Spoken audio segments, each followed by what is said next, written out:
Praise lord. August 21వ తేదీ 2024. ఈ రోజు దేవుని వాగ్దానం. ప్రతి మంచి చెట్టు మంచి ఫలములు ఫలించును, పనికి మాలిన చెట్టు కాని ఫలములు ఫలించును. మత్తయి సువార్త 7వ అధ్యాయం 17వ వచనం. మన జీవితాల్లో స్వభావ సిద్ధంగా మనం పనికి మాలిన వారమై, కాని మనం యేసయ్యతో సహవాసం చేస్తే, యేసయ్యతో అంటు కట్టబడితే ఫలిస్తాము.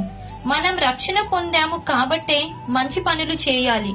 మంచి పనులు చేయడం వల్ల మనం రక్షణ పొందలేదు. మన లోపల మంచి ఉంటే మంచి బయటకు వస్తుంది. మన లోపల చెడు ఉంటే చెడు బయటకు వస్తుంది.